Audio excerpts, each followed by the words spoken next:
aujourd'hui, comme je vous l'ai dit il y a une semaine en fait, enfin pour vous, parce que moi ça fait 5 minutes, hein, je vous retrouve pour la deuxième partie de la vidéo, dans laquelle je vais vous montrer les 8 autres livres que j'ai commencé il y a plus ou moins longtemps, et que j'ai jamais fini, et que j'ai pas non plus décidé d'abandonner.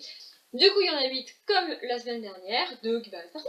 Le premier, c'est Un long chemin vers la liberté de Nelson Mandela. C'est l'autobiographie de Nelson Mandela qui est juste un immense pavé qui fait plus de 700 pages, 750 pages même. J'ai lu 25 pages. Voilà, je l'ai commencé il y a très longtemps. J'ai vraiment envie de la lire, mais le problème c'est qu'à chaque fois que j'essaye de la lire, je m'oblige à me concentrer et je pense que je m'auto-mets beaucoup trop de pression dans lire ce livre. Et du coup, je me dis non, c'est pas le moment, non, j'y arrive pas, non.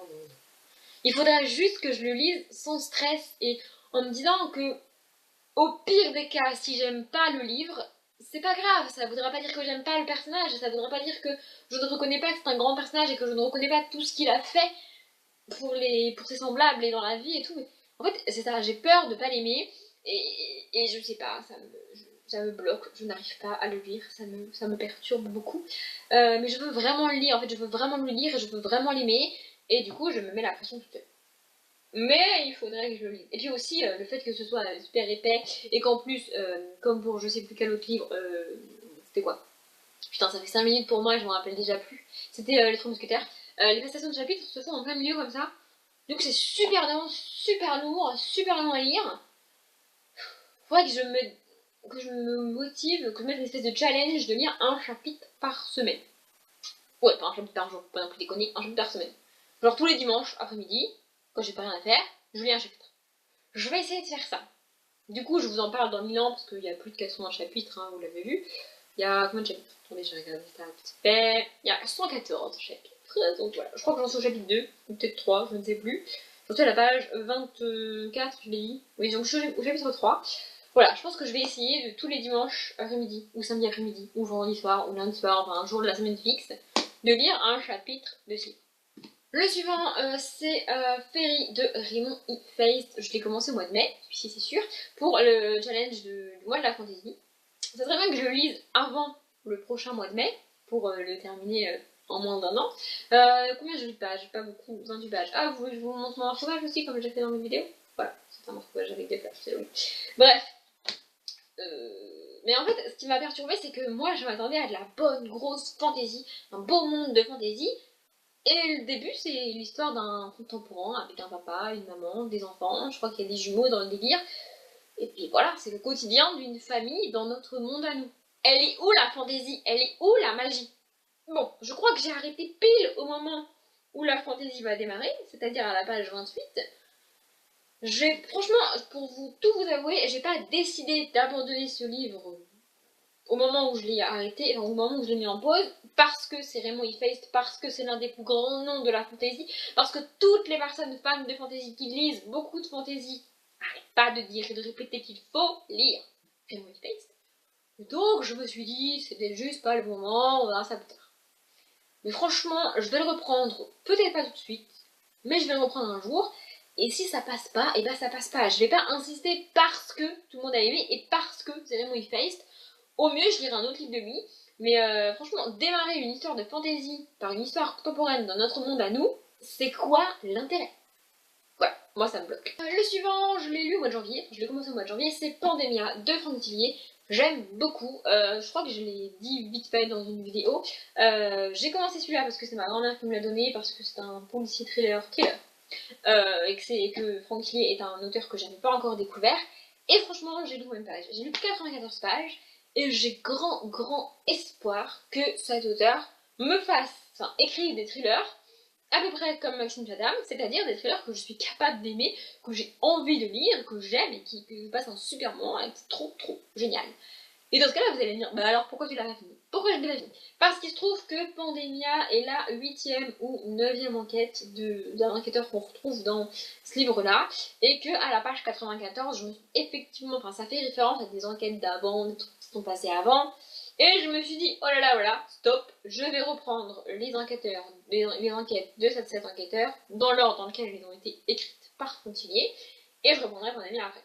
Bon, je vous avoue qu'ensuite je me suis rendu compte que c'était la 8e ou la 9e, donc potentiellement, le temps que je lisais tous les autres d'avant, j'aurais oublié le début de celui-ci et faudra que je le recommence. Mais maintenant, j'ai laissé mon gentil marque-page de Noël, c'est une carte de mes grands-parents, ouais, je vous dis tout. Comme ça, peut-être que je reprendrai là.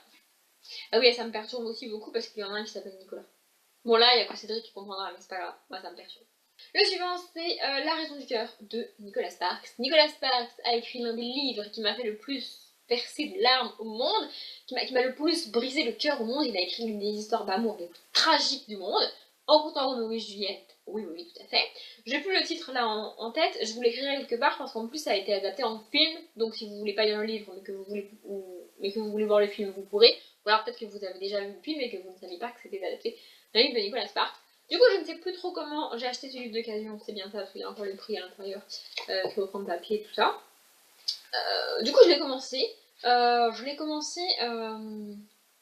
En été 2016, je crois, si je ne dis pas de conneries. Début juillet 2016, je crois. Et en fait, ce qui m'a perturbée au début, c'est qu'on suit un homme. Et qu'en fait, c'est censé être une histoire d'amour, mais le début est extrêmement lent. Alors, j'ai lu 26 pages, vous allez me dire, Audrey, t'as pas trop insisté, mais je l'ai pas abandonné, je l'ai mis en pause. Voilà. Donc, il faudrait que je reprenne aussi celui-ci. Le problème, c'est que. Enfin, je relise le livre du début, quoi. Mais le problème, c'est que tout ce que je me rappelle du début, c'est que c'est long, et du coup, j'ai pas spécialement envie de relire un truc que je sais que c'est long. Bref, vous voulez voir mon marque-page? Allez, je vous montre mon marque-page. C'est un marque-page que m'a fait une amie quand j'étais au lycée. C'est rebelle. Parce qu'on était les super nanas. Bref, on avait des délires chelous au lycée, je faisais ce que je veux quand j'étais au lycée. Et si vous connaissez pas les super nanas, et ben vous êtes trop jeune. Voilà. Pour moi qui suis vieille, c'est vous êtes jeune. Bref. Ensuite, nous avons Hygiène de l'assassin d'Amélie Nothomb que j'ai commencé au mois de février 2017. Je l'avais commencé dans le challenge Petit mois, petite lecture. J'ai lu 18 pages. Voilà. Mais peut-être que je pourrais le reprendre. En plus, en ce moment, j'ai envie de trucs un peu trash, un peu gore, qui parlent de meurtre et tout et tout.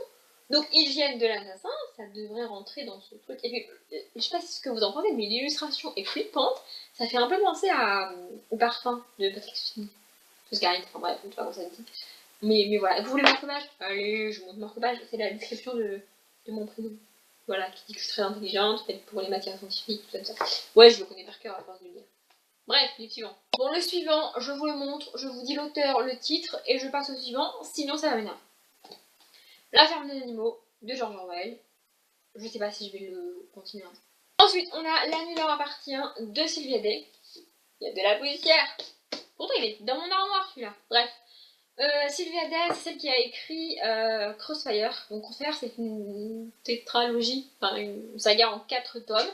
J'ai beaucoup aimé le tome 1 et le tome 2. J'ai été un peu déçue par le tome 3 et j'ai carrément abandonné le tome 4 parce que Gideon, je crois que c'est le nom du personnage principal masculin, m'a juste saoulé. Voilà, dans le tome 4. Ici c'est très chelou. Alors, je lis beaucoup de romances érotiques. J'aime bien ça, ça me dérange pas du tout. J'aime bien les romances érotiques. Mais là, on est dans un level un peu trop haut pour moi, je crois. J'ai pas lu beaucoup de pages, du coup, je me suis pas certaine de ce que j'ai compris, mais j'ai lu 14 pages ou 15 pages, je ne sais plus de quel côté je suis. Mais en fait, ça nous parle de femmes qui rêvent qu'elles font l'amour et enfin qu'elles couchent avec un homme, c'est vrai. Et en fait, ce sont des rêves qui sont provoqués par des gens qui rentrent dans ta tête. En gros, c'est une espèce de romance fantastique, paranormale, chelou. En gros, le gars, il dirige tes rêves, quoi. Son boulot, c'est de te faire rêver que tu couches avec lui. Je sais pas à vous, mais moi, ça me perturbe grandement. Surtout que tout ce que je viens de vous dire, c'est pas expliqué dans le détail. Hein, on te balance une scène où une femme rêve qu'elle couche avec un mec, puis tu es avec ce mec en question, et t'as une femme qui vient lui dire est-ce que t'as bien fait ton métier, tout ça. Enfin, c'était très chelou, j'étais là, what? C'est quoi ce délire? J'avais commencé ça en m'attendant une romance sympa et qui me passe passer un bon moment. Autant vous dire que j'ai été extrêmement surprise, et pas forcément positivement.